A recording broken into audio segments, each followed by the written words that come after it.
involuntary movements is a separate topic altogether.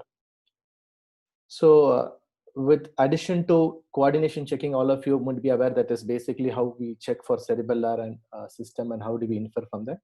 The next part would include the involuntary movements, which could be related to your basal ganglia networks or could be related to seizure-like conditions. So that is two other sessions that we can have as part 2 and part 3. So if you all remember that we are following a particular neuro scheme that I just sort of told 7 to 8 parts as GHC and sensory and skull and spine. So GHC is just a mnemonic for you to remember as a Gulf Health Council for MRCS. So gait examination, higher mental function, cranial nerves, motor system, reflexes, coordination and involuntary movements, and sensory and skull and spine. Okay. So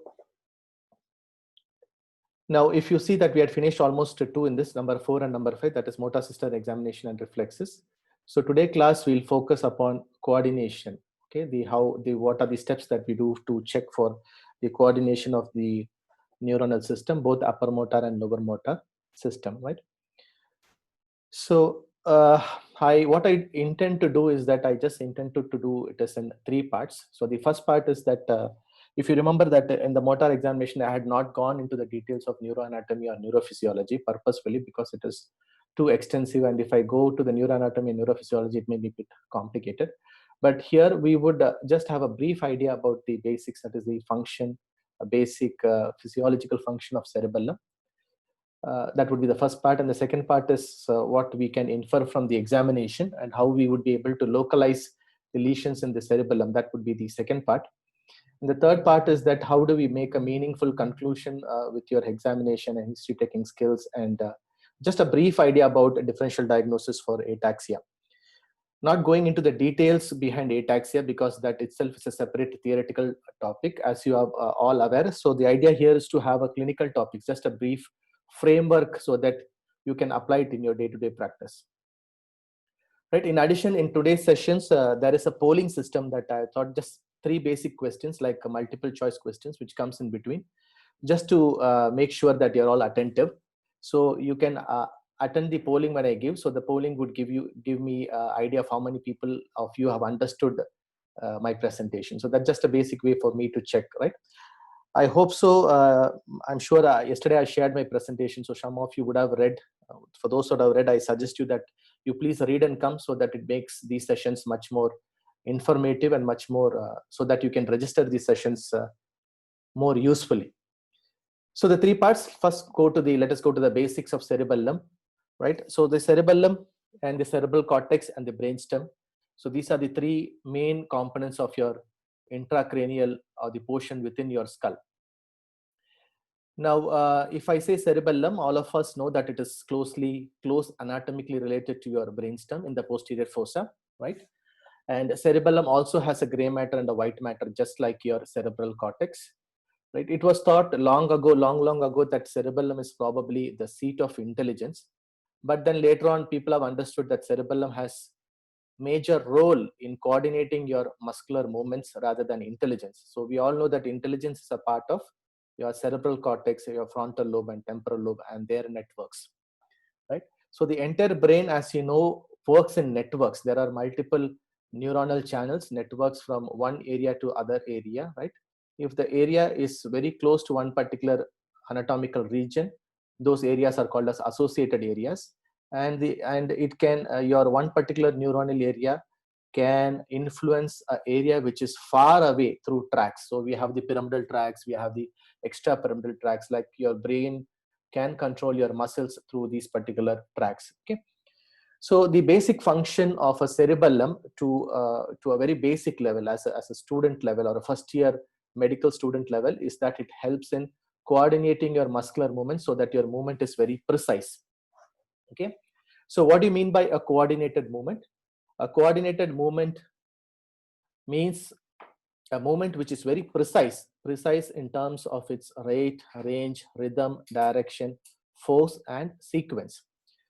So if I want to just simplify it, it is almost like your master at home, okay? Like every home as your master. Like in my home, it's my wife, right?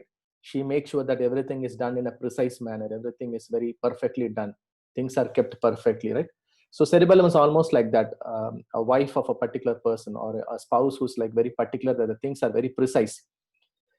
So any moment, if it's not precise, then there is no use for that particular moment. If you're tying a shoelace, it has to be very precise. If you're writing, your handwriting has to be very precise and neat. Okay. So precision, or like a person who conducts a music ceremony, an orchestrator, okay, or a master of ceremony. So that is basically the role of your cerebellum. Right? But as you can see here, cerebellum alone does not influence movement. Once you decide that I have to do a particular movement, you start thinking about the movement, which is called as a decision about the movement, and which is basically the function of your cortex and your association cortex. You decide that I have to do this particular movement, that I have to tie my shoelace, right? And once you decide about this particular movement, the movement is programmed, or how it has to be done in steps 1, 2, 3, 4 is decided by close networks between thalamus and basal ganglia. So thalamus and basal ganglia helps in programming of a particular movement. Okay, so this I'm trying to just simplify a very complicated physiological topic into just like four key words. Okay, so once you decide how to do a movement, or planning a movement with the cortex and association cortex, your programming, or how it has to be done in a sequence, is done by your thalamus and basal ganglia, and they in turn send feedback networks to your cerebellum. Now the cerebellum then says feedback networks to your cortex and basal ganglia bilaterally, so that ultimately your movements are executed with finesse. Finesse means a movement is very precise and very neat, right?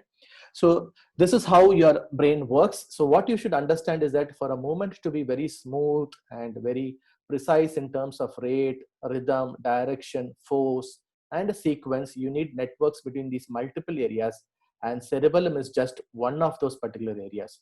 So the moment you see a child who is very clumsy and having incoordinated movements, do not jump into the conclusion that yes, it is a cerebellar problem. It can be a problem in the cortex, it can be a problem in the thalamus, it can be a problem in the basal ganglia, or it can be a problem in your spinal cord or your lower motor network. So there are so many things that can influence your movement and coordination. But if I should say that who is the master of all this coordination, your master or the boss is the cerebellum. I hope this is clear here. So this is basically the function of cerebellum. And if we want to just anatomically say, cerebellum also has lobes, like you have your cortex having your frontal lobe, parietal lobe, temporal lobe, and occipital lobes. Cerebellum also has lobes like anterior lobes, posterior lobes, and flocculonodular lobe, which is this particular portion. The most inferior portion is called flocculonodular lobe. Cerebellum also has a white matter and a gray matter, just like a cortex is there. But for clinical purposes, this doesn't make much difference. So for clinical purposes, you can divide, or is easily understood, cerebellum into three main portions. The portions which are most laterally called as the hemisphere portions, the portions which are in the midline called as vermis and paravermis areas, and the portion which is inferior, which is the flocculonodular lobe. So I repeat, cerebellum anatomically or for localizing, for example, if you have a unilateral incoordination, okay? So if you take the full neurology, if you have unilateral signs, that is where the importance of localization comes. Where is the lesion? Which part of the brain is the lesion? So if you have unilateral signs, you are interested, okay, whether this is involving the one portion of the cerebellum, like the lateral hemisphere, or the vermis of the cerebellum, or your flocculonodular lobe, right? So as I said, your functions of cerebellum is about your order or taxis or precision. Okay, so all of you know what is ataxia. Ataxia means absence of taxis. Taxis just means an order. So taxis means an order. What is an order? I want to do things very precisely. What does ataxia means? Absence of order. Okay, so ataxia in other words means chaos and confusion and anarchy. Okay, so the main function of cerebellum is about rate, direction, and accuracy. This can be given by 3D terms. I'll come to what are those 3Ds. But in addition, interestingly, cerebellum also plays a role in learned movements. What are learned movements? Like, for example, you have movements that you learn over a period of time. Okay, and it also helps in some role in memory as well, like cognition and some part in emotion as well. So these are some interesting aspects of cerebellum in addition to movement. But cerebellum does not play any role in your sensorium or consciousness or awareness of things, right? Or attention. Okay, so those functions are not done by cerebellum. So when you talk in terms of movement, what are the 3 Ds of cerebellum, which helps in taxis? So I repeat the term taxis, Taxis. Taxis means order. Ataxia means absence of order. So the 3 Ds of taxis include, right, dysmetria, dyssynergia, and dysdiadochokinesia, right? So these are again the functions of cerebellum: dysmetria, dyssynergia, and dysdiadochokinesia. So if you have a problem in cerebellum, there will be dysmetria or dyssynergia or dysdiadochokinesia. So what is dysmetria? Is an impaired distance precision. Okay, so if I want to move my hand to a particular target, if I'm not able to control the distance, that is called as dysmetria. So what will happen if there is a dysmetria? You will either take your hand away from the target, or you will finish your hand before the target. So you can have either undershoot or overshoot. In other words, it's called as hypometria and hypermetria. I'm sure, I mean, so I'm introducing you to some terms which probably you have not been aware as a medical student, but these terms are very important to understand the concept of cerebellum. So dysmetria indicates there's an impaired distance precision in terms of either undershooting or overshooting. And what is dyssynergia? So a problem in the cerebellum can cause a dyssynergia. So as you know, muscle groups like agonist muscle group and antagonist muscle group. So if you have a flexor muscle group and an extensor muscle group, they are equally innervated in a particular movement. For example, if I want to flex my arm using my biceps, my triceps should be equally inhibited. If there is not this, excitation and inhibition which is equal between agonist and antagonist, there can be a dyssynergia or a very jerky movements. That is what we see in cerebellar lesions, a jerky movements or a tremor, or you're not able to control a movement. For example, if I want to hit a person, I'm not able to control it, so my hand goes haywire, both undershooting and overshooting, and I'm not able to stop my motion. So this is called as dyssynergia. So dyssynergia happens when there is an impaired agonist antagonist synergy between muscle groups, which causes phenomenon of either overshoot, undershoot, or rebound phenomena. So you'll not be able to stop your movements as required. Okay, so what happens with the dyssynergia? You will not be able to stop your movements. For example, if I want to stop my flexion suddenly, I will not be able to stop my flexion. So there will be a jerky component to your particular movements. What is dysdiadochokinesia? So dysdiadochokinesia is a very big term, which simply means that there is a difficulty in doing repetitive movements in a sequence. So I think all of you know the test for dysdiadochokinesia, where we alternately pronate and supinate fast movements, isn't it? So if you're doing movements in a sequence like pronation, supination, flexion, extension, okay, repeatedly patting up and down by flexing, extending your wrist. So those particular movements, repetitive alternative movements, okay, are impaired in case of dysdiadochokinesia. So these are key points. So I'll repeat once more. So if there is an ataxia or absence of taxis because of cerebellar lesions, the 3 Ds that we'll be seeing are dysmetria, which causes impairment in the distance of a particular movement; dyssynergia, which causes impairment of the balance between agonist and antagonist of a muscles.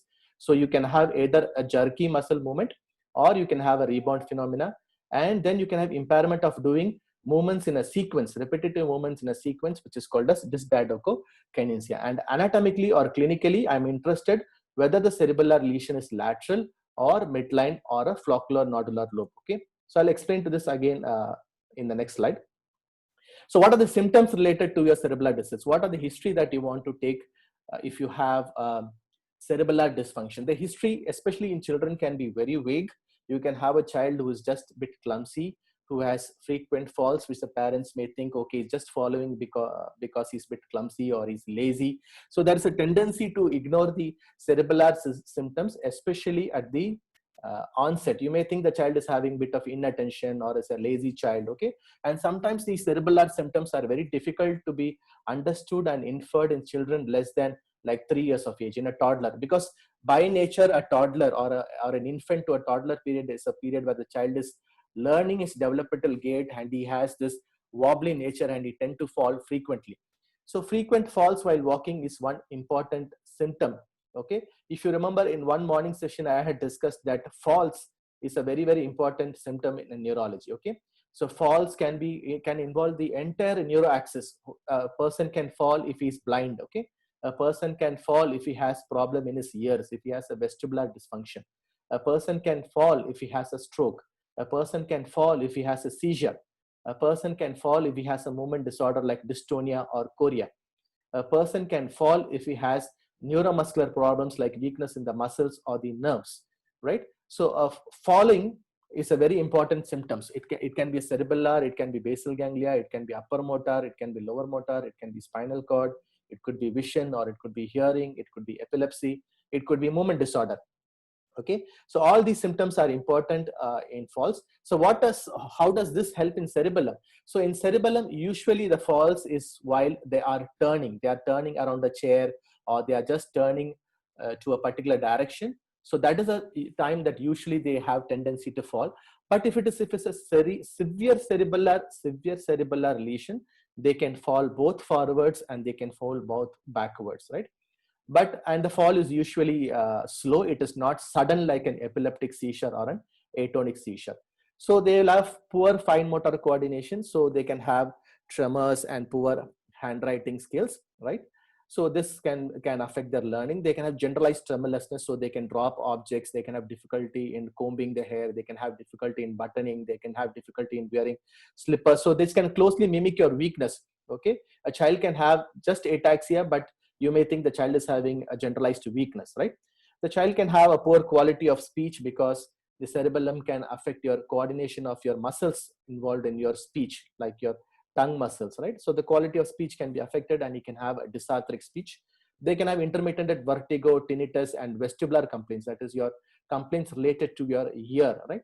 And they can have poor quality of vision and difficulty in achieving milestones, right? So if you think about a child who's clumsy, frequently falling, and you're thinking that there is a lot of incoordination, in addition to cerebellum, always think about your peripheral nervous system, that is your nerves, and your auditory, that is your pathways, that is your ear canals.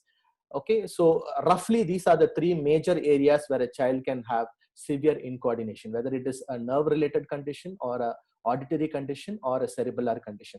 But having said that, this child can have all these symptoms like delay in achieving milestones. Okay, the child can just be hypotonic and have delay in achieving their motor milestones. Okay, so it is important to ask for all this history. Ask for history of consanguinity for autosomal recessive conditions. Ask for history of every generation having some degree of incoordination or falls or clumsiness, to look for conditions like autosomal dominant conditions, okay, involving the family. Ask for history of unexplained deafness or unexplained vision loss in the family, to think about mitochondrial disorders or rare genetic conditions, right? So just elaborate upon your history. The more detail you get a history, the more clues you can get, right? Right, how to assess your cerebellar functions. So if we again go to our neurological scheme, that is GHC-MRCS, gait, higher mental functions, cranial nerves, motor system, reflexes, coordination, and sensory, you can see here that the cerebellum can affect almost all of your systems. Like you can have an ataxic gait. In the higher mental function, the child can have a poor cognitive function, can have some memory loss. In the cranial nerves, the child can have unusual dysarthria known as a cerebellar dysarthria. He can show multiple eye signs or eye movement disorder. Okay, usually we know that is nystagmus. In the motor system, the child can show hypotonia, the tone being reduced, right? And in reflexes, the child can show unusual reflexes known as pendular reflexes. And in coordination, we'll explain in the later part of presentation, the child can show all symptoms of dystaxia. So ataxia is absence of taxia, that is absence of order. And dystaxia means a disturbance in the order of performing the movements. Dystaxia functions, which could be either in the form of tremor, in the form of direction, or in the form of sequence. These are all simple tests that we have already read in our medical school. Okay, but we'll just go through that quickly in a sequence. And it can also, sensory functions can also be affected in certain cerebellar conditions, like your proprioception function of sensation can be affected. You can have a positive Romberg sign. Okay, so how to make sense of all these neurological signs, ataxic gait, eye signs, hypotonia, pendular reflexes, I'll be letting you know in the next few slides. So the cardinal cerebellar signs, if you go list are from the gait, ataxic gait, lot of eye examination findings. Main one is the nystagmus, which I'll be explaining to you. Speech, the main speech in cerebellar is your cerebellar dysarthria, which I'll be explaining to you inshallah. Hypotonia, because cerebellum has a negative as a facilitative influence on your cortex and lower motor system. So if your cerebellar function is lost, you will have excessive inhibition and hypotonia in the lower motor unit. Tremor, which you can find as either generalized or localized more distally in the form of intention tremor, and signs of dystaxia and coordination. So I'm repeating this again and again. You may feel that why I'm repeating this again and again. So it is my habit to repeat so that it gets into your scheme, into your learning scheme. So to put simply, repetition is learning. The more you repeat again and again things, and the more you're trying to arrange things in a sequence, it will help you in remembering the things. Okay, so these are the 6 cardinal cerebellar signs, which I'll explain to you, inshallah. So how would you localize the cerebellar lesions? Okay, so once you had examined, had a decent history taking, you had done a decent examination of the system. As I told you, you can localize cerebellum into 3 major areas: the midline area, the lateral area, and the inferior area, which is otherwise known as your flocculonodular lobe. So very interestingly, cerebellar syndromes can show these particular symptoms. But in children, luckily, we generally tend to see only pancerebellar syndrome. That is, the child will have everything from head to foot. He will be having incoordination. He will have like truncal unsteadiness. He will have some nystagmus, dysarthria, tremors, and limb ataxias. Okay, so commonly we see in children pancerebellar syndrome, and most commonly that which causes a pancerebellar syndrome in children is your post-infectious viral or post-viral ataxia or your post-varicella ataxia. So this is commonest, and luckily it is pancerebellar. Okay, but very rarely you will come across, and you should not miss, that is the intention of this teaching session, a hemicerebellar syndrome. So if a child comes to you in the ER and if he has unilateral signs, okay, unilateral signs of a limb dystaxia or a unilateral nystagmus, okay, it is always a danger sign. A hemicerebellar syndrome, like as shown in this particular figure, causing unilateral nystagmus or unilateral limb dystaxia, is a very dangerous sign. It means usually there is a structural lesion. It could be a stroke or it could be a tumor. Okay, if it's a tumor, usually it is associated with other brainstem signs. Midline Vermis syndrome can also be involved in children in certain tumors, specifically medulloblastomas.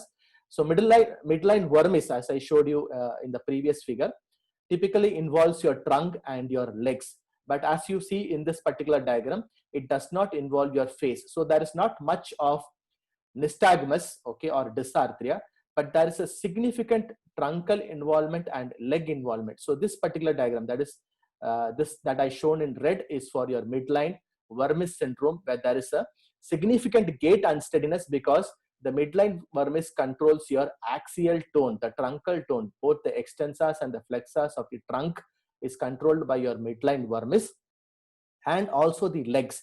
So if you see a significant gait ataxia or a truncal ataxia, you should think about midline Vermis syndrome, especially if it does not involve your head. So if you see a child with truncal unsteadiness without nystagmus, okay, or without dysarthria, think about midline Vermis involvement.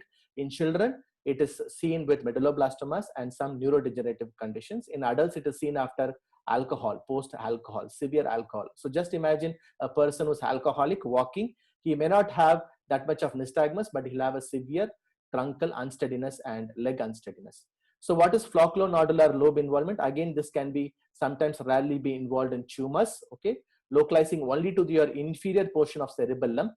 Interestingly, this has significant truncal involvement with face involvement, that is nystagmus, because your flocculonodular lobe has connections with your auditory vestibular pathways, significant nystagmus, significant dysarthria with a truncal involvement without involving your lips. So if you see this child will have gait ataxia, but if you do intention tremor, it will not be there. And if you do a heel to shin test, there will be no leg dystaxia, okay, leg dystaxias, okay. So in a flocculonodular lobe syndromes, the limbs are spared, the upper limbs or lower limbs are spared, but there is a significant truncal involvement and there is a significant nystagmus. So this is how you localize cerebellar lesions, if at all you get, I mean, but mostly we get pancerebellar syndromes, but never miss a hemicerebellar syndrome. So now we'll go to the polling, the questions, right? So the first question is, the functions of cerebellum include all of the following except, okay? So that is the first question. The functions of, I think you can just go for the polling and you can try to click the poll. Let me see what comes. The functions of cerebellum includes all of the following except, okay? So whether it is loss of awareness and consciousness, control of speech, control of eye movements, and fine coordination of learned movements. Right, excellent, okay? So, but, right, I'll just end the poll. Right, so, good. So the question is, as all of you have rightly said, awareness and consciousness is not a cerebellar function. It's a function of your thalamus, reticular activating system, and cerebral cortex, okay? So speech is controlled by cerebellum, eye movements are controlled by cerebellum, and learned movements coordination is by cerebellum. So now we'll go on to the examination, which is your second part. So as you have understood, cerebellar helps in motor coordination, and there are three major areas where we can localize the cerebellar lesions. We need to take a good history. So what is the sequence for examination? I already told you there is a neurological examination right from gate. But before going to neurological examination, let us see the general physical examination. As I've told in many sessions, okay, the more you train your eyes for general physical examination, the more you would become a good, very good clinician, because sometimes the clues is there in the skin, is there in the hair. Okay, it is just there in the how the child looks, how the build of the child is, right? So no words is limited to say the level that you can train yourself in a general physical examination. But I will limit myself to few conditions, right? For example, the two common conditions that we associate ataxia in children, chronic ataxia in children are, I mean, I'm just leaving it open. What are the two common chronic ataxic genetic conditions that we involve in children? So this can be picked up by a general physical examination. So I'm just giving you some time to think. So if you have thought about yourself, the answer is ataxia telangiectasia. Okay. So ataxia telangiectasia is one condition. Friedreich's ataxia is another condition. Okay. These two conditions have significant general physical examination clues. For example, in ataxia telangiectasia, the onset of ataxia starts from less than 5 years of age. And in children between 3 to 5 years of age, there is onset of these small spider web-like red and fleshy blood vessels known as telangiectasias, which can be seen in your lateral canthi, okay, or it can be seen close to your philtrum of mouth, okay, or inner part of the mouth. It can be seen over your external ear, that is close to your tragus, and it can be sometimes seen over extensor surfaces, that is over your elbows and over your knees. So these are telangiectasias. These children, in addition to telangiectasias, have immunodeficiency and ataxia and so on. If it's a Friedreich's ataxia, usually affects bigger children close to 10 years of age. In addition to ataxia, they have sensory neuropathy. So there will be early loss of both ankle and knee reflexes, and you'll have features of neuropathy like this clawing of the toes, which is known as hammer toes, and you have a very eye-arch foot, which is called as pes cavus. So loss of reflexes, both ankle and knee reflexes, okay, loss of proprioception because there is a sensory neuropathy, presence of clawing of toes, and significant dysarthria and nystagmus, and ataxia indicates that it is a Friedreich's ataxia, right? So in addition, in children, especially in smaller children, we see a lot of genetic ataxias. I'm sure Dr. Nadia and Dr. Mariam would be seeing a lot of this child. And even in this month itself that we had almost 3 children with Joubert syndrome. So Joubert syndrome, like as you can see, we'll have a broad forehead, we can have ptosis of eyes, you can have a V-shaped mouth, right? Like a myopathic facies, right? But interestingly, if you do this, these are just being evaluated for children with hypotonia. So, but, and they will have like more of a axial, that is your central more than your peripheral hypotonia. And if you see, interestingly, they'll have this sign known as your molar tooth sign, that is your superior cerebellar peduncles of midbrain would be elongated, okay, like this. It looks like a teeth, okay. So interestingly, we had almost 3 children with Joubert syndrome in this month itself, right? So it is very common. It presents as a hypotonic child who can have present with recurrent apneas or recurrent hyperapnea with apneas. They can have seizures. They can have cleft palate. They can have deformities of the fingers. They can have deformities in their eyes. They can have retinitis pigmentosa. They can have deformities in the liver and kidneys. So it is a multisystemic disorder, Joubert syndrome, autosomal recessive. There are many genes being mentioned, right? So this was one case report. It is my case report when I was doing my residency, right? So these were the first cases which were reported from India. Children having dentition issues, okay? So this child having typical features of spasticity with ataxia, But in addition to that, their teeth are not like there. They have poor dentition right from their beginning. Okay, so this is one interesting case not for you to remember. This is a part of a leukodystrophy called 4H syndrome. So leukodystrophy having ataxia with poor dentition. So as I told, in this case, the clinching diagnosis was a general physical examination. Okay, so that's why I'm telling you, the more during a residency, the more you need to train yourself in picking up the general physical examination signs. Okay, right. So what are the sequence of neurological examination? So neurological examination has gait, eye, speech, tone, tremor, and dystaxia. Okay, so we'll go one by one. So what do you see in the gait? So I told you some idea about gait in the cerebral palsy session, where I told in the gait we need to see the stance, okay, or the station. It means how does a child normally looks when he stands, okay, and then we look at the stride. How does the child looks when the child starts walking, okay? How is the stride distance? How is the distance between the two legs when he walks? How is the distance between the two legs when he just stands, okay?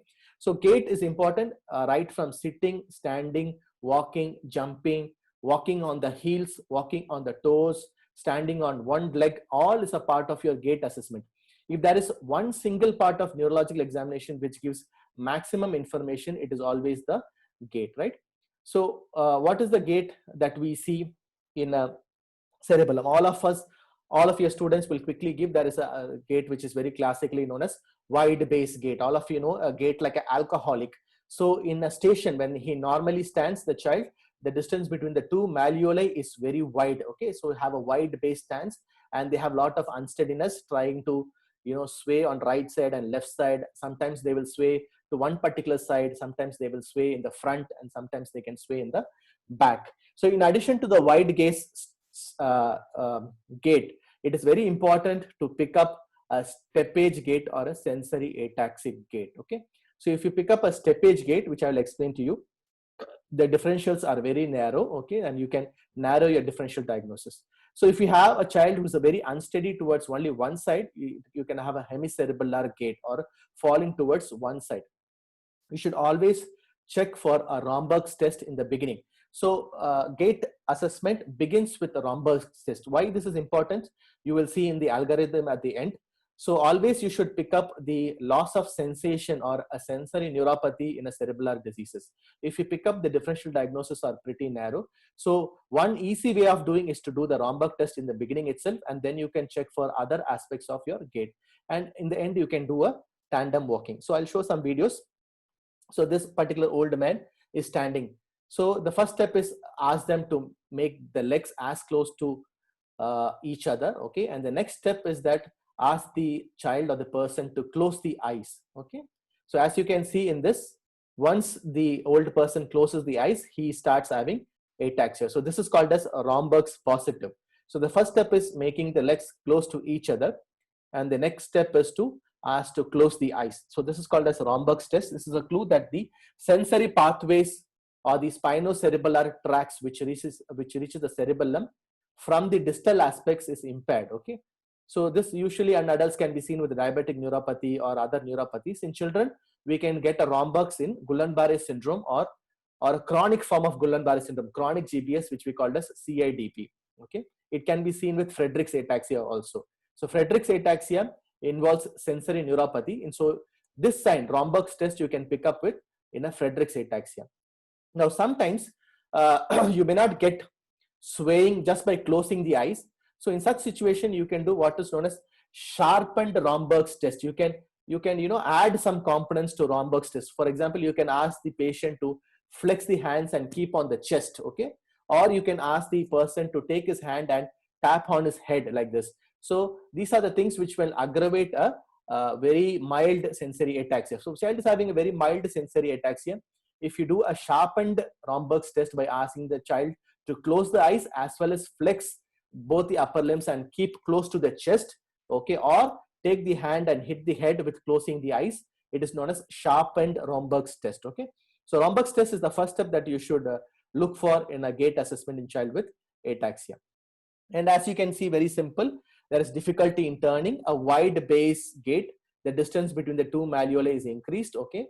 The arm movements are reduced. As you can see in this person, typically he has difficulty in turning. This is how the person or the child does a tandem walking, right? As you see, the more he turns, there is more swaying. So one easy technique is to keep a chair and ask the child to rotate around the chair. Okay. So if there is some very mild ataxia, it becomes more prominent when you ask the child to rotate around a turn. For example, if there is a right hemi ataxia, if you ask the child to rotate, walk around the chair, he will fall towards the right side. In that way, you can pick up a hemicerebellar gait. Okay, so wide base gait is very easy. Okay, the stance is wide, it is erratic falls. Okay, and there is a difficulty to do a tandem walking. So this child has, as you can see, can you pick up which side he has a ataxia? He has a hemicerebellar ataxia. Can you pick up which side it is? Is it right side or left side? You can closely watch, right? Just closely watch, okay? So I'll give you like 5 more seconds. Just try to pick up which side he has ataxia. All of you know he's a bit clumsy and he's having a tendency to fall, right? But if you see carefully here, he has a tendency to fall on the right side, isn't it? So a hemicerebellar deficit, the lesion is on the same side. So here also you can see it's a tendency to fall on the right side, okay? So what is the difference between cerebral cortex and cerebellum? Cerebral cortex, it always causes opposite side. So if I have a right-sided frontal lobe tumor, I'll have a problem in my left hand. I'll have left hand hemiparesis. Whereas in cerebellum, it is always ipsilateral. So this child, where will be the lesion? The lesion will be in the right side of the cerebellum because he has a tendency to fall on the right side. So in the cerebellum, the lesion and the signs are on the same side. So if there is a hemicerebellar deficit, there will be a lesion on the same side. Okay, so don't confuse this. Okay, so this is your classical steppage gait. Just look at how the particular girl lifts by bending at the knee and lifts by causing plantar flexion and flapping the ankles. So there will be like a double flapping, almost like a marching. Okay, like a soldier marching. There will be like stomping. It's also called stomping gait, where there is like tapping the floor. Okay, so the child will lift the legs and will stamp. Okay, right? So this, and there is also a bit wide gait here. Okay, so this type of a steppage gait, okay, steppage gait can be seen with sensory ataxias, okay, like a Friedreich's ataxias, or like with a neuropathy like a chronic GBS, right? Don't miss a steppage gait. It's almost like a bilateral foot drop where there is almost looks like there is a weakness in the bilateral plantar flexors. He has to, flex at the knee and plantar flex at the ankles and flaps the foot at the store. So a positive Romberg sign with a positive steppage gait and loss of proprioception. So these are the triad for your sensory ataxia. I repeat, a positive Romberg test with a positive steppage gait and a loss of proprioception. Okay, by using a Tuniform test at the ankles, if you check for proprioception or vibration sensation is lost. So these are the 3 triad of your sensory ataxia. So what are the eye dysfunctions? So once you have checked your gait, if you have got a Romberg sign positive with a steppage gait, it's a sensory ataxia. And if you got a wide base gait, okay, or a hemicerebellar gait, it's a cerebellar lesion, and then you have to localize. So the next step is your eye movements. Okay, how do you coordinate your eye movements? Again, there are so many subtle signs that you can pick up. But if you see a unilateral nystagmus and a unilateral limb dystaxia, you already know that it's a hemicerebellar syndrome. So never miss a unilateral nystagmus or a unilateral limb dystaxia or a limb tremor. Okay. So the eye signs are nystagmus. It could be a horizontal jerky nystagmus or it could be a pendular nystagmus. I'll be showing you some videos. Okay. In addition to this, I'm sure all of you know what is nystagmus. But if I say what are saccades and pursuits and oculomotor apraxia and ocular flutter, we are not aware of these terms. Again, I'm just introducing you to these terms. Okay, you should be aware of these terms so that you know what is the difference between a flutter and what is the difference between a nystagmus. So once I introduce to you this topic, if you go and read, okay, from basic clinical books like Hutchinson or other basic clinical medical books, you will understand the concept of saccades and flutter and opsoclonus, etc. Because these are all close differentials. Okay, what you think as nystagmus, for me it may be an ocular flutter or a saccades. It always happens in the routes that you tell it's a nystagmus and I'll tell it's a saccade or a flutter or an opsoclonus, right? So I will introduce you to this component. So what most important here, what I've written down is that not all nystagmus is due to cerebellar lesions. Okay, so of course if you find a nystagmus with a dysarthria, with intention tremor, with ataxic gait, with the steppage gait, it is cerebellar. But if you see just a nystagmus alone, it can be from the eyes, or it can be from the retina, or it can be because of a optic nerve hypoplasia, or it can be because of a other lesions which controls your eye movements. Okay. So what is nystagmus? Nystagmus, I'm just giving you 2 seconds to think. What is nystagmus? Okay, so before knowing what is nystagmus, let us understand what is saccades and pursuits. So what is the purpose of eye movements? Why should our eye moves? Okay, so our eye moves for us to look at a target and to follow a target. So I want to fix at a target and I want to follow at a target. That is the purpose of eye movement. I repeat again, what is the purpose? We want to fix at a target and we want to follow a target, right? So accordingly, to fix and to follow a target, right, there are 3 eye movements. One is known as a saccade, and one is known as a pursuit, and one is known as a gaze holding. So the simplest, I'll start with gaze holding. Okay, if I want to fix a target, like if I'm keeping a pen in front of my eyes and I want to see the pen with focus, okay, my eyes should be there in the same position continuously. Okay, if it moves, then I will not be able to fix. So the role of the eyes to fixate a target is to achieve fusion in the retina. Okay, the images should get fused in the retina, and this mechanism is called gaze holding mechanism. I'm not going into the anatomy behind it. So cerebellum also helps in your gaze holding. So what happens if there is a cerebellar lesion? Your gaze holding is lost and there is nystagmus. So the simplest explanation of why there is nystagmus is that there is a loss of gaze holding because of a cerebellar lesion. Okay, so you have understood what is gaze holding. So gaze holding helps in fixation. So what helps in following a target? So your eyes should move right side, left side, up and down by small jerks. Okay, these small jerks which initiate your eyes towards a target is called as saccades. Just imagine you are going in a car, sitting outside the window. Your child or somebody, you can see the small horizontal jerks. Okay, when they are looking at a target outside. Somebody sitting in a train, or somebody is sitting in a. Nobody sits in a train in Oman, I'm sure. But in case if you sit in a train, you can see the small fast jerks, okay, which moves your eyes towards a target. It looks like nystagmus, but the important difference between a saccade and a nystagmus is that saccade has only one direction. It is unidirectional, okay. Whereas what is nystagmus? Nystagmus is 2 direction. It is to and fro. It is like this, to and fro. Whereas saccade is only one direction, like this, like this. Whereas nystagmus is a to and fro movement. So saccades are fast, small jerks which are like towards one direction, which initiates your eye towards a target. And what is pursuit? Pursuit is your slow eye movements which help you to follow a particular target. So if I'm keeping a pen in front of my eyes and I'm slowly moving the pen, you want to follow the pen, it is called as pursuit. Okay, so saccades, so no saccades. If there is no saccades, if you're not able to move your eyes, you will move your head towards a target. Okay, and this is very, very important in cerebellar condition. I will explain to you.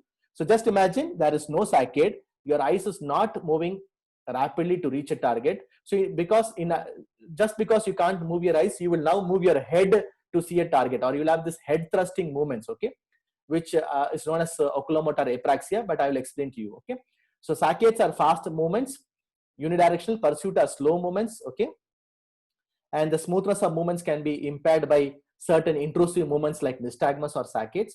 And gaze holding, if gaze holding is lost, the eyes will move fast like nystagmus. So this particular basics is very important for you to understand. I'm sure as a medical student, nobody would have made us understand these concepts, but it's very simple. Okay, very simple to understand your smooth eye movement, your fast eye movement, and your to and fro eye movements, right? I'm sure I'll just go on to the next slide if you have understood. So this is how we check at saccades, right?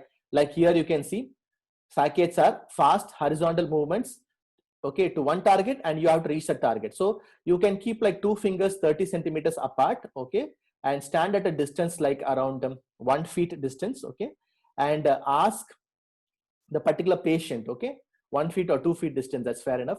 You ask the patient to look at these 2 targets, right side and left side, alternatingly one by one, right side, left side. How will you ask? You can wiggle your fingers, you can do your finger, move your fingers like that. Okay, right finger, left finger, right finger, left finger. And the patient has to quickly alternate the eyes between the 2 targets. This is how you check for saccades, and this is how you check for oculomotor apraxia. So in a cerebellar lesion, this saccades control is lost. So the child will not be able to move the will not be able to move the eyes towards right target and left target. Instead will move the head towards right target and left target, which is otherwise known as oculomotor apraxia. Okay, and what is pursuit? You have to slowly move your eyes towards one particular target. As you can see here, this patient or this particular person is slowly moving the eyes towards a pen target. Okay, so you have to observe the smoothness of the movement, and is there any interruption during this particular smooth movement? So in a cerebellar lesion, these smooth movements are interrupted by nystagmus. Okay, so this is what again saccades. So you move from eyes from one target to another target by rapid horizontal jerks. And what is smooth pursuit? You move your eyes continuously and slowly in one direction. Okay, so what is nystagmus then? So nystagmus is a to and fro eye movement defect because of defect in your gaze holding mechanism, because of a cerebellar lesion. So what is the difference between saccades? Saccades is one direction, very fast, whereas nystagmus should show a to and fro, like a clock pendulum. Okay, you have to see these two components, and one component can be fast and one component can be slow, or this two direction can be equal in amplitude. Okay, so accordingly nystagmus, there are multiple ways of classifying. The useful clinical classification is whether it is a jerky nystagmus or it's a pendular nystagmus. What is the difference between a jerky nystagmus and pendular nystagmus? A jerky nystagmus will have to and fro component, but one fast component and one slow component, whereas in a pendular nystagmus, this to and fro component is equal. It's almost like a clock pendulum, which is going like to and fro with equally and slowly, without a fast component and a slow component. So clinically you can understand whether it is a jerky nystagmus with a fast and a slow component, or it is a pendular nystagmus with equal to and fro movements. Otherwise, you can divide nystagmus into neurological nystagmus and non-neurological nystagmus because of ocular issues like retinitis pigmentosa, optic nerve hypoplasia, or blindness, right? You can divide nystagmus into central or peripheral nystagmus. One of your important peripheral nystagmus is your auditory or vestibular nystagmus because of a ear lesion or labyrinthitis. Okay, so I'm not going into the details. This is the basic idea of a nystagmus, or a basic framework from where you can read extra and understand, right? So this is how a pendular nystagmus looks like. So this is a child with oculocutaneous albinism. Okay, he has an albinism. Because of this, his retina is hypopigmented, and you can see here a to and a fro component which is equal. It is not fast. You can see this almost like a shivering like movement of the eyes, which keeps like this. Okay, like an eyeball which is shivering. Okay, but it is to and fro components. Okay, so these components is known as, this is known as your pendular nystagmus. Okay, so pendular nystagmus are usually because of your retinal pathologies. Okay, but it can be seen in certain cerebellar conditions like Pelizaeus-Merck-Baker disease or some other rare conditions. Okay, where you can see a pendular nystagmus. So this again is much more faster. I'm sure you can understand. I mean, if you're able to see a much more faster but horizontal movements. Okay, looks like jerks. Okay, but it's sort of a horizontal and more jerky, right? But there is no head tremor or there is no neurological signs. This is a child who's been having these shaky eye movements from 2 months of age. His fundus is normal, his head size is normal, his MRI brain is normal. Okay, so where would you call this? Okay, as you can see, this child can even look at the toys nicely. Okay, he takes these toys and he so carefully, when he fixates the toys, the nystagmus sort of comes down. So this is an example of a congenital nystagmus, which is a sort of an horizontal oblique pendular. It can sometimes be pendular. In this child, it looks more like a pendular nystagmus. Okay, but more importantly, this nystagmus is not associated with your ocular lesion. Both your eyes and brains are normal, and the child will outgrow this nystagmus after a particular age. This is your congenital benign nystagmus. Okay, so this is again one interesting. I'm just showing. Just look at the eyes carefully in this child. Okay, look here carefully. There will be a sudden burst of fast, as you can see. That will be a sudden burst of this fast nystagmus. Okay, suddenly that nystagmus comes, and then the child is okay for some period. Suddenly you can see, right? So if you note this sudden burst of this fast nystagmus with some torticollis, head tilt. Okay, either a monocular or a binocular sudden horizontal nystagmus. Can you see here? It comes here again. Okay, with a neck tilt and a sort of a head tremor. Yes, this sudden eye movements. This is called a spasmus nutans. Again, this is a very benign condition. Okay, it's a triad of torticollis. Okay, sudden horizontal nystagmus with sudden head tremors.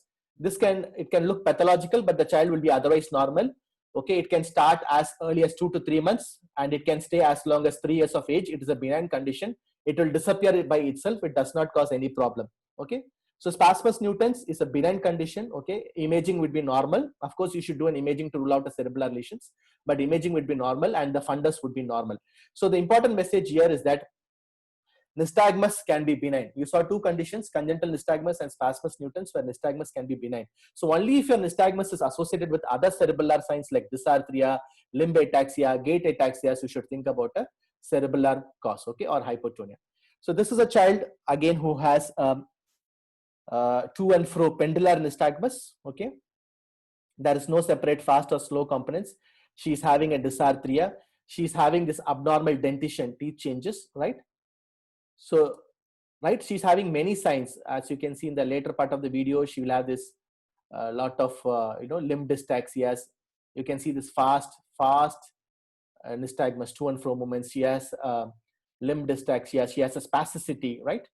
As you can see, she has an intention tremor. Okay, so this is purely cerebellar. It is pancerebellar because it is uniformly present. In addition to that, there is a spasticity. So this is an example of a progressive cerebellar disorder with spasticity, that is leukodystrophy, having nystagmus, intention tremor, okay, dysarthria, and all the components of your cerebellar lesions. You can see your fast pendular movements, okay, fast pendular movements, to and fro movements. So fast pendular nystagmus with spasticity, with intention tremor and nystagmus, a pure cerebellar syndrome. Once I say spasticity is there along with cerebellum, I think about leukodystrophy, and this child had a hypomyelinating leukodystrophy with abnormal teeth. So it was a 4H syndrome, right? So what about this child? This was a child who was 11 years child. Just think what could be the diagnosis, okay? This child had headache and he had double vision, okay? He had some vomiting.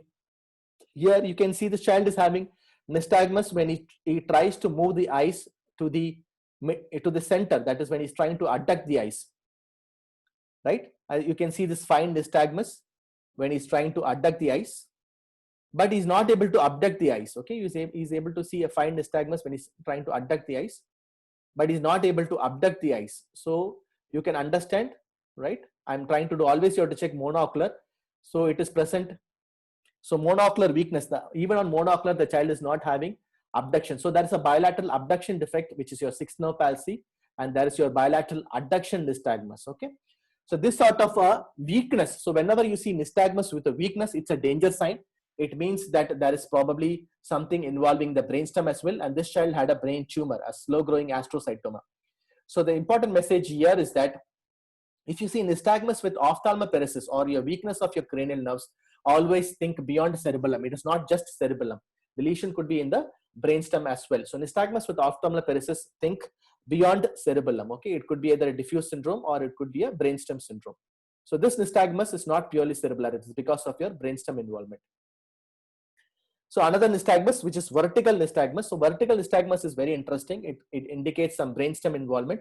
In this child, as you can see here, when the doctor asks the child to see down, the nystagmus increases. So this is a typical downbeat nystagmus where there's a fast component going down, as you can see here, okay? But in the primary gaze, that is in the normal gaze, and of course in the lateral gaze also there is nystagmus, but in the primary gaze, there is less nystagmus. As you can see here, in the primary gaze, there is no nystagmus, but in the down gaze, there is more of downbeat nystagmus. So this is a Arnold-Chiari malformation where you can see a downbeat nystagmus. So if you have a vertical nystagmus, always think about brainstem, okay? It could be your medulla, or it could be your pons, or it could be a midbrain. A vertical nystagmus is never normal, okay? Always think about compressive lesions, okay? So these are some examples of nystagmus, right? So I told you, gave an example of jerk nystagmus and pendular nystagmus. So this is a 2-year-old child who has difficulty in following the targets. As you can see, the examiner is using the toy, okay? He's not able to follow the targets. There is no nystagmus here, but he's not able to fix and follow the eyes towards the targets. He's not able to follow the target which is moving right side and left side. What he does, if you carefully observe, he moves the head to the right side and he moves the head to the left side. You can see that he's just having this thrusting movement to the right side and the left side. He has to move the head to see the toy. Can you see that now? Yeah, he has to move the head here. So this is your typical oculomotor apraxia because of impaired saccades. I repeat again, this is your typical oculomotor apraxia because of impaired saccades, okay? So if you get this sign, it's a very good clue. In children, we can see oculomotor apraxia in many conditions like Joubert syndrome, Gaucher's disease, okay? Sometimes even in Niemann-Pick disease, okay? and also in ataxia telangiectasia. Okay, so you can see oculomotor apraxia in ataxia telangiectasia, Joubert syndrome, and in Gaucher's disease. So if you get this sign, it's a very good clue for these particular neurological conditions. So this is again adult chasing the target by moving the head, just to show how bad oculomotor apraxia would be. She has to move her entire head. So what are the three conditions where you see oculomotor apraxia, Gaucher's disease, ataxia telangiectasia, and Joubert syndrome? Okay. Right. So this is a 3-year-old with extreme irritability and inability to walk for like 1 to 1.5 months. Okay. So he became irritable. There was a speech disturbance. There was a sleep disturbance. He was having the unsteadiness and he had repeated falls. Okay. And you can see here, what you can see here in the eyes, now carefully note, fast eye movements, which are multi-directional. So fast, it's going above, below, down. See, above, below, down, horizontal, vertical, all directions. Right. So this is very typical. If you see this video is very typical for multi-direction, all directions. See, the child is so annoyed by this. He's crying.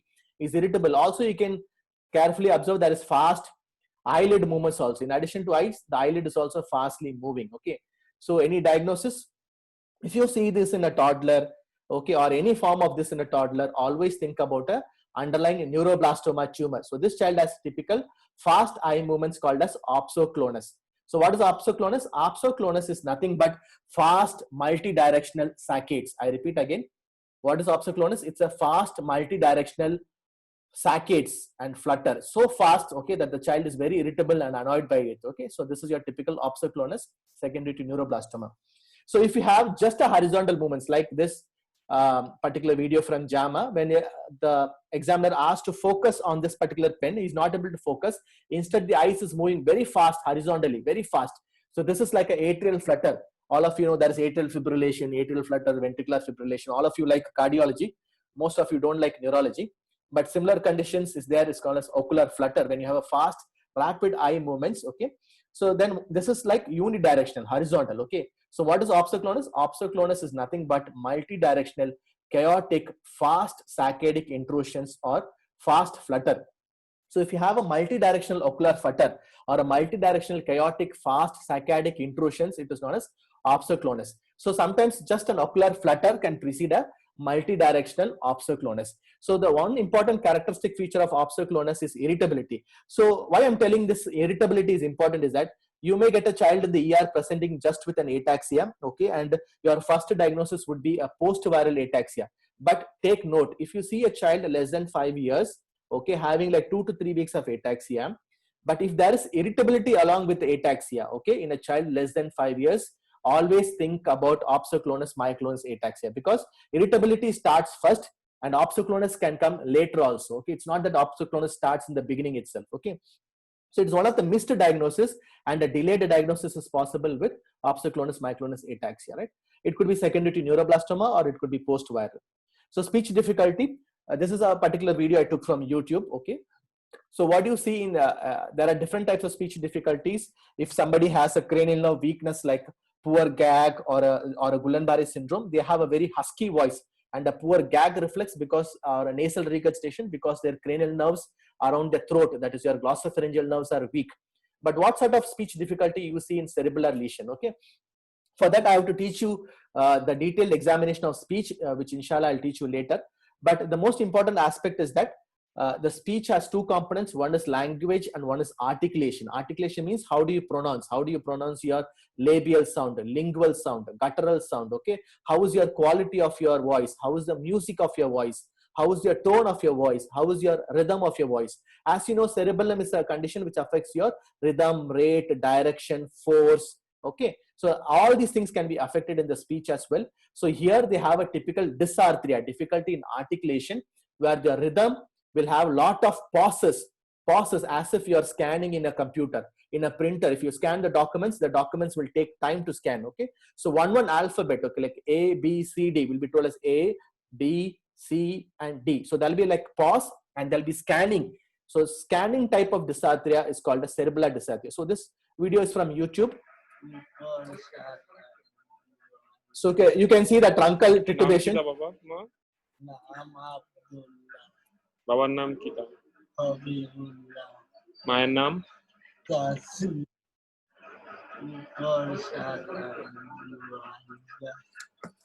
নাম কিতা বাবা তোমার?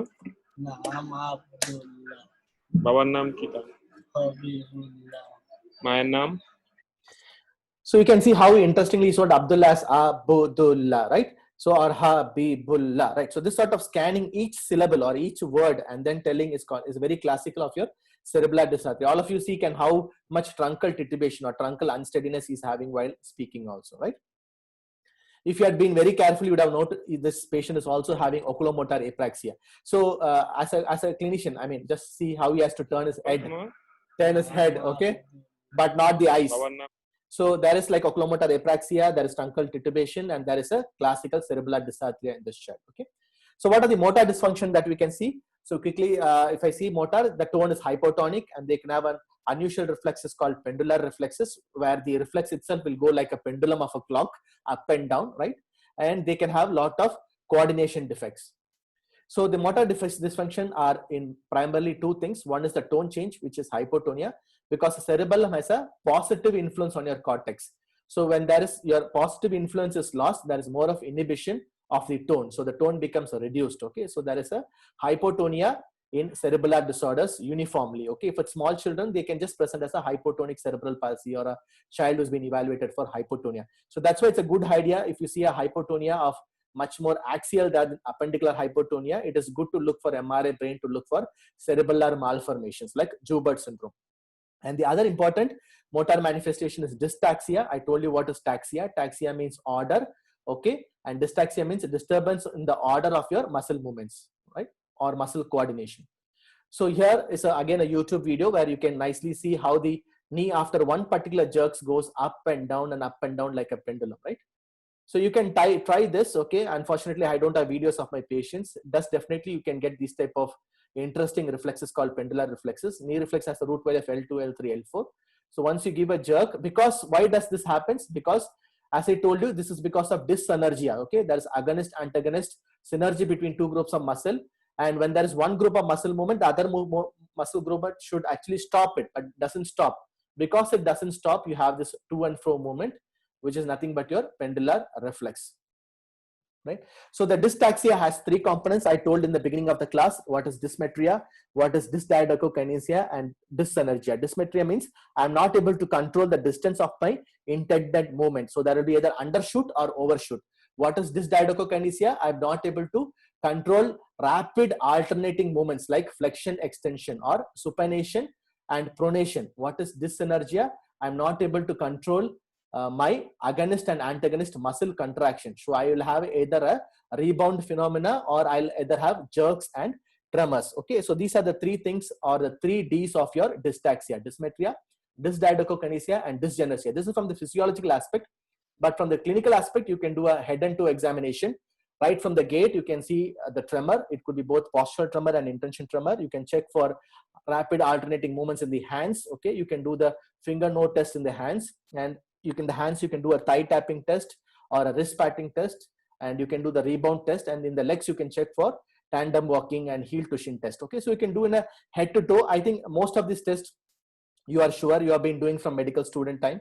What is the main important in cerebellar tremor? As you can see, it will be in the end of the movement. It will be in the end of the movement. It's not in the beginning of the movement. It will be there in the end of the movement. And if you ask to outstretch the hands, you can see this coarse tremor. Okay, such posture tremor can also be seen in essential tremor and hypothyroidism, but it is more classical in cerebellar because it becomes more coarser, okay, and more faster. As you can see here, this is a thigh tapping test where you can see a much more coarse tremor. Okay, and sometimes you can check this tremor by just asking the patient to draw a spiral. This is called as Archimedes spiral, and the spiral is small in case of Parkinsonism, and it will be very large and bizarre in a case of cerebellar disease. And as you know, the handwriting will be very small in a case of Parkinson disease or Parkinson feature called micrographia, whereas in cerebellar they will write very, very big, which is known as macrographia. Okay, so you can check for tremor. Inshallah, I will teach you when I'm teaching involuntary movements of how to assess tremor, how to know the basics of tremor. Tremor just means a rhythmic oscillatory movements, to and fro movements. Okay, so the two types of tremor that we get in cerebellum, as you can see, is intention tremor, which increases in the end of the movement. So it is an action tremor. It is not present at rest. So what is an intention tremor? It is not present at rest. It is only present when they do a particular posture like outstretching, or they do an action like reaching an object. Okay, so this is your postural tremor and intention tremor. And the test for dyssynergia, that is your rebound test, that you can tell the patient or the child that I'm going to pull your hand like you're checking for your elbow flexion, and you have to suddenly release the hand. Okay, normal patient will be able to control the limb movement because he has a good cerebellar control. If this dyssynergia, it will go and hit his face, so you should be carefully try to protect the face of the child by keeping the hand here. This is called as a rebound test or arm displacement test, a rebound test, of also called as Holmes test. Okay, this checks for dyssynergia. Dyssynergia because your agonist and antagonist is not under control. You are not able to stop a particular movement. So this type of alternating movements like pronation, supination, okay, or rapidly like twisting movements, rapid patting movements can be done for dysdiadochokinesia. And if there's a doubt for hemicerebellar lesion, this is a very good test. You can check for wrist patting test. You can ask the child to keep both the hands extended, and you can tap one side. So the side which has a cerebellar problem, okay, will oscillate more, will oscillate like this to and fro more than the normal side. This is called as a wrist patting test. Okay, so these sort of tests can be done for coordination. I'm sure most of the tests, you know, heel to shin test, okay, tandem walking, rapid alternating movements. So I'm not showing the videos of all.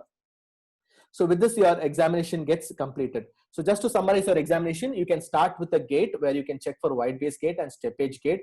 You have to do not forget to do the Romberg test. Once you have done this, you can go for your general speech, that is from head to toe. You can look for your eyes, that is you can look for nystagmus. You can look for your oculomotor apraxia, which is like head thrusting movements. You can look for how is the quality of movements by saccades and by smooth pursuits. Okay, if it is nystagmus, try to understand whether it is a jerk nystagmus or a pendular nystagmus. Okay, and after you can do the speech is usually a scanning slow dysarthria, also called as a staccato speech or a scanning dysarthria. It's a very classical video that I showed you. And then you can do a motor examination. You can check for the tremor. The tremor is either postural tremor or an intention tremor. And then you can look for other incoordination movements, which is very simple, like dysdiadochokinesia, rebound test, okay, and test for oscillations and repetitive movements. Okay, so those tests are very easy, and I'm sure as medical students we have been doing this test for cerebellum. Okay, so once you do, what is the major idea is that you should localize whether it is a pancerebellum or hemicerebellum or flocculonodular lobe. So flocculonodular lobe has only nystagmus with truncal unsteadiness. The limbs are surprisingly spared. So if you are able to localize, it is well and good, because as you know that neurology is more interesting because you are be able to anatomically able to tell where would be the lesion. So at this point, I'll have my second polling. All of the following can be observed in a child with cerebellar lesions except. So I'm starting my poll. Okay. Okay. So what would be the second question? Right. I'll keep the thing here.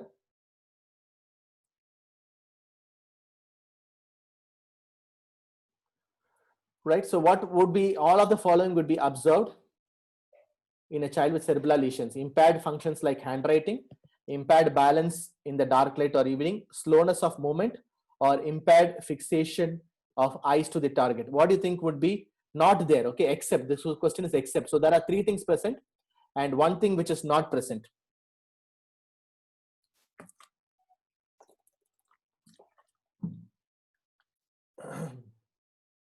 This question is except. Except means you have to answer only one thing which is not there. So I thought it's a bit tricky question. Okay. So the answer is yes. Most of you have got correct. It is slowness of movement. Some of you have put impaired in the dark. No. So you have more impairment in balance in dark, light, or evenings if it's a sensory ataxia. Okay. I repeat again. What are the features of sensory ataxia? Once the eyes close, the imbalance will increase. So the dark light or evening imbalance increases in a case of sensory ataxia. So interestingly, this second point, sensory ataxia, is one interesting symptom known as wash basin phenomena. Okay, what happens in a wash basin? The child takes the hands, closes the eyes, and puts water on the face. The moment the child closes the eyes and puts water on the face in the wash basin, he can fall down. This is called as a wash basin sign or a wash basin phenomena. So it's very interesting. I just remembered it. So the impaired balance in dark light or evenings increases in the case of sensory ataxia. Impaired fixation of eyes to targets, of course, I told you, the saccades are impaired, so they'll be not able to fixate. They will have a lot of abnormal movements like nystagmus. So it's an easy one, isn't it? So, but most of you have got correct. The slowness of movements is usually seen with Parkinsonism and basal ganglia disorders, not with cerebellar disorder to that extent, right? So how do you form a hypothesis? So this is the theoretical part. I'm sure all of you know the theoretical part, and most of you are interested in the theoretical aspect of how do I come to a conclusion. So if you've done a reasonable history and a good examination, to form a hypothesis, you should have like 3 or 4 questions in your mind, and you should answer the questions very clearly before forming a differential diagnosis. So, I mean, as a resident, you should start this practice of forming hypothesis before forming a differential diagnosis. So if you're able to do a good history with a good examination and answer 2 or 3 clear questions in your mind. So what will be these 2 or 3 questions? The first question is, how did it start? Okay, onset is always the most important question in neurology. And then, as I told you in clinical examination, is the child having more of a sensory ataxia or more of a diffuse ataxia? And the third question would be, is the child having cerebellum problem alone, or there is cerebellar problem? Also, there is other problem, like that child is having spasticity, the child is having seizures, the child is having Parkinsonism, the child is having dystonia. What you can call this a cerebellar plus syndrome. That is, in addition to cerebellum, there are a lot of other neurological findings. So that, in which means your differential is totally different, right? So with these 3 or 4 questions, you'll be able to form a conclusion. So what is these questions? So what is the onset of the illness? Is it acute, subacute, insidious, or congenital, or is it episodic? Is it episodic? If the attacks are happening only like in between, like it happens like in April, and then it comes at July, and then it comes December, there can be only 2 possibilities. Either it is an epilepsy or it is an episodic movement disorder. Okay, so we have a lot of interesting cases of this episodic ataxias. Dr. Nabil had seen a lot of cases. I had seen like 2 or 3 children presenting with episodic ataxia in the last 1 year. Okay, so if the problem is episodic, think about metabolic or think about channelopathy like epilepsy or episodic movement disorder. If the problem is acute, all of you are well and good in thinking about acute. You think about trauma, you think about stroke, you think about infection like varicella, right? So by default or by nature, I see most of the residents are tuned to think about infection first. It is not wrong. You should think about infection, but always think about other things apart from infection also. So apart from infection, stroke, demyelination, trauma, toxin like phenytoin toxicity, all of them can cause acute cerebellar problem. Subacute is something which is like 3 weeks to 3 months. One good thing which I showed you was opsoclonus myoclonus ataxia, where the child will first having a speech problem, then will have an irritable problem, then will have a irritability, excess of irritability, then will have a sleep disturbance, and then will have ataxia. So whenever there is a subacute problem, the 2 important things that you should think about is immunological problem, immune-based cerebellar disorders, not infection, immune-based cerebellar disorders like opsoclonus myoclonus ataxia, or a tumor which is slowly growing. A tumor can be acute also, fast growing, but if a tumor is slowly growing, you can have like multiple deficits over 3 weeks to 4 weeks. If it's like congenital and insidious, you can think about brain malformations like Joubert syndrome. So the next question is it a pure cerebellar syndrome? I told you this is a very important question. Mostly here we see a lot of complicated cerebellar plus syndromes. In addition to cerebellum, there will be basal ganglia problem, sensory problem, there will be pyramidal tract problem, epilepsy, so and so. Okay, so if it's like a complicated cerebellar plus syndrome, your differential diagnosis becomes more wide. It becomes metabolic and genetic, right? If there is a sensory proprioception loss, so what you need is just a tuning fork. Okay, I didn't show or I didn't put as a separate picture to how to check for proprioception. I'll be teaching you in a separate class. So proprioception is using a tuning fork and keeping over the medial malleoli and seeing the vibration and comparing between right side and left side. So if there's a proprioception loss or a vibration loss along with a Romberg sign, right, along with a steppage gait, I told you this is a triad for sensory ataxia, which you can see with Frederick or with a chronic GBS. The next important question in an emergency room is that, is there a hemicerebellar signs? So if you see one side cerebellar lines, it's usually either a one side cerebellar stroke or a brain tumor. And is there a significant upper motor neuron signs? If you see a lot of upper motor neuron signs, you can think about complicated genetic conditions like leukodystrophy. Okay, so in children, one important differential that which is different from adults is that we see a lot of leukodystrophies which can present with ataxia and spasticity. Okay, so these are the 5 important questions as a neurology resident or as a pediatric resident that you should ask to form your differential diagnosis. So I think I just skip through very fast. Acute ataxia, think about infection and toxin. Episodic ataxia, think about epilepsy. Metabolic conditions or channelopathies like episodic ataxia. Subacute ataxia, think about opsoclonus, myoclonus ataxia or tumors. Chronic ataxia, if it's progressive, think about metabolic conditions and degenerative conditions. Non-progressive, think about Joubert syndrome. Okay, so the 2 important progressive pure cerebellar ataxias are Friedreich's ataxia and ataxia telangiectasia. So every resident should read about these 2 diseases, ataxia telangiectasia and Friedreich's ataxia. So pure cerebellar or cerebellar plus. What are the 2 conditions? Pure cerebellar, Friedreich's ataxia and ataxia telangiectasia. But if it's ataxia with epilepsy, you can think about progressive myoclonic epilepsies. There are many conditions. One condition is your mitochondrial disease, which can present with epilepsy and ataxia. Okay.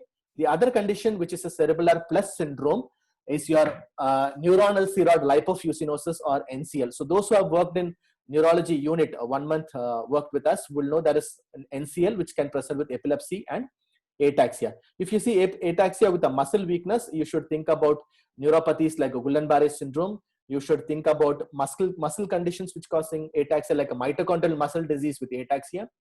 If you see ataxia with spasticity, you should think about a leukodystrophy. If you think about ataxia with the dystonia, again you should think about progressive neurological conditions like brain iron accumulation disorders, many other conditions. Okay, if you see, I have not put the differential diagnosis because I don't want to scare the resident by putting the differential diagnosis of all these conditions. Okay, so once you get trained in neurology, you can make easily differential diagnosis with these particular handles. Okay, these are called handles or the signs that you pick up in your clinic by a good neurological examination. So there are many reasons for sensory ataxia. I repeat, the triad for sensory ataxia is Romberg sign, loss of vibration sensation, and a steppage gait. So the moment you see a sensory ataxia, generally the sensory ataxia will not have much of nystagmus or much of dysarthria. You should think about sensory neuropathy, Friedreich's ataxia, Guillain-Barré syndrome, CIDP, vitamin B12 deficiency. In India, we see a lot of vitamin B12 deficiency because of vegetarian diet among Hindus. Okay, so that can present with very typical sensory ataxia. Mitochondrial neuronal disease, which can present with sensory ataxia. So these are some of the important differential diagnosis for sensory ataxia. You can remember these differentials. So if you get a Romberg sign positive, think about these conditions. And red herring, always hemicerebellar syndrome is a red, as I told you, you should look for a tumor or a demyelination or a stroke. You should do an urgent imaging to rule out a tumor. And if you get an upper motor signs, think about progressive conditions like neurodegenerative conditions or leukodystrophy, right? Right. So finally, the final slide.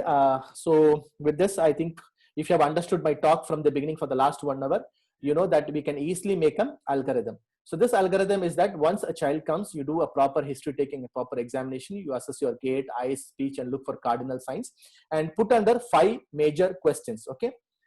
And the most important question, if it's an hemicerebellar syndrome, do an urgent imaging, look for stroke, tumor, or demyelination. If it's a sensory ataxia with a loss of vibration, Romberg sign, think about Friedreich's ataxia, vitamin E deficiency, Guillain-Barré syndrome, okay, and work accordingly. If it's an acute ataxia, most likely it is a post-infectious ataxia, but never ever miss a opsoclonus myoclonus ataxia. I'm repeating this again and again. Only if you search for a neuroblastoma, you will get a neuroblastoma. So if you see a subacute ataxia with irritability, never ever miss a opsoclonus myoclonus ataxia. Episodic ataxia, think about metabolic like mitochondrial, maple syrup urine disease, biotinidase deficiency, or channelopathies like episodic ataxias. Congenital ataxias because of brain malformation like Arnold-Chiari, Dandy Walker, and Joubert. Chronic ataxia, there are 2 phenotypes, Friedreich's ataxia and ataxia telangiectasia, right? So we'll go to the questions. This is the last question for the day, right? The differential diagnosis of a 3-year-old child with 1 month history of ataxia include all of the following. So there are 2 clues here. The first is a 3-year-old child and the next is a 1-month-old child. So it's an except. So there is only 1 answer. 3 answers are correct and 1 answer is wrong. So I'll start my polling.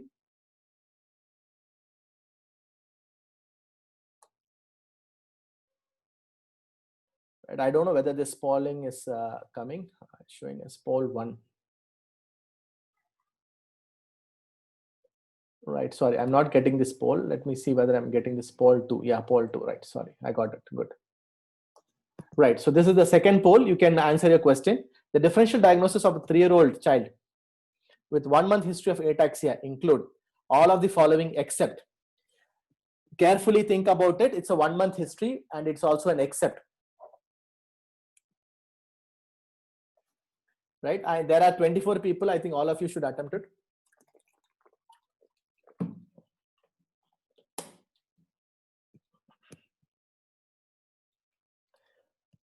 Right?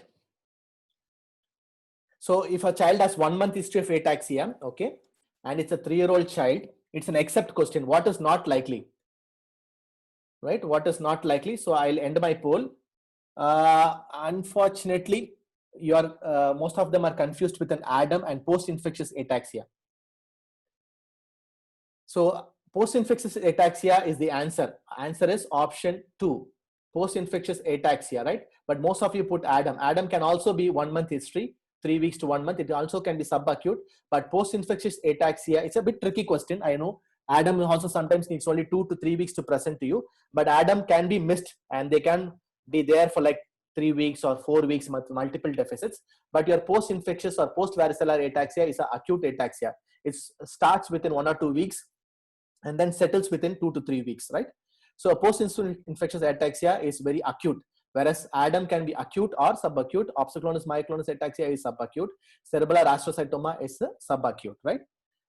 It's a tricky question. I agree. ADAM is also acute. So maybe yes, both of you, it is not surprising that you got confused between ADAM and post-infectious. So I can give you both answers. But in this, the best option would be a post-infectious ataxia. So the take-home message for today's presentation is that children with incoordination of movements can have cerebellar, basal ganglia, upper motor, lower motor, spinal cord, nerve, muscle, any problem. Okay. So that is the first idea, first rule. But if you have incoordination with ataxia, with nystagmus, with dysarthria, think about cerebellar. So I always tell, if the child is having severe weakness, okay, so having severe dystonia, okay, don't think cerebellum first. This ataxia can be because of some other cause, isn't it? Or this incoordination can be because of some other cause. So in the presence of a severe weakness, don't check for coordination. If you have a child who's having a power 2/5 or 3/5, automatically the coordination will be lost, isn't it?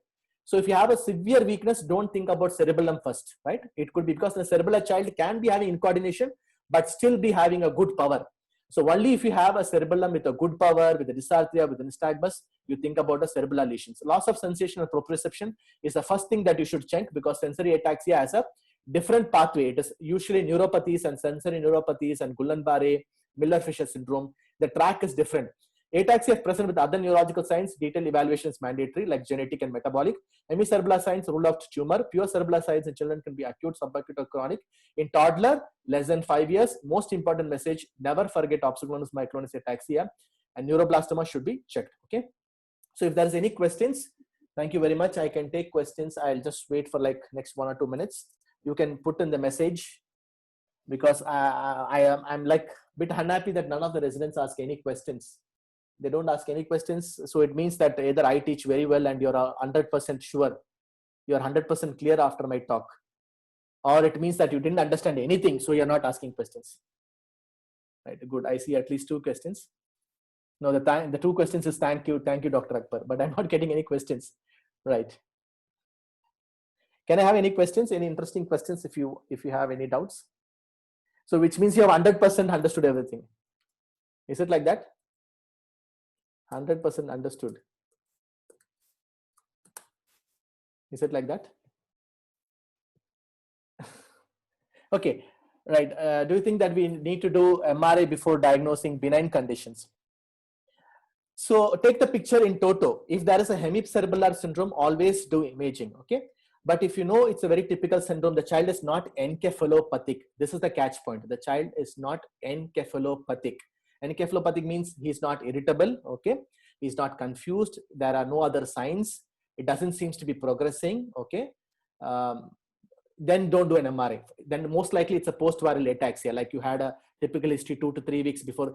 Most of the time we end up doing imaging because we are confused between ADAM and a post-viral ataxia. Rightly so. This confusion is valid, because if it's ADAM, you need steroids and IVIG and so on. But if it's a post-viral ataxia, you don't need any medication or any particular treatment. But if a child is like very well, okay, eating food and talking, but just having a truncal unsteadiness, even though it can appear severe, we can wait. You need not go for an imaging.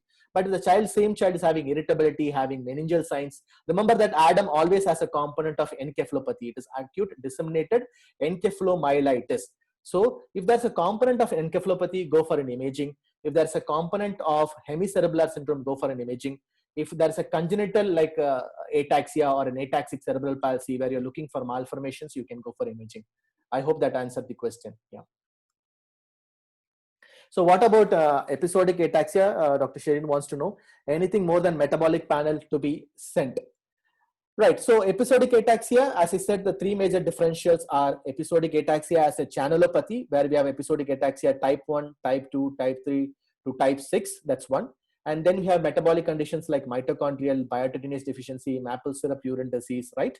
And then you can have ataxia with epilepsy. So rarely you can have epilepsy conditions presenting with ataxia, and sometimes you can have this basilar migraines or complicated migraines presenting with ataxia. That is the Dr. Taufik's another question: can migraine present with ataxia? Yes, answer is yes.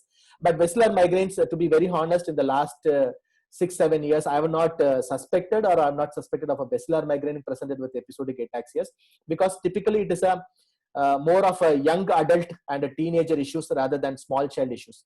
So typically I see children between like 3 to 8 years presenting with episodic ataxias, and some of them are mitochondrial and some of them are biotinidase. So you should work up for metabolic, and you should always do a acetazolamide trial. Okay, if it's like channelopathies, they respond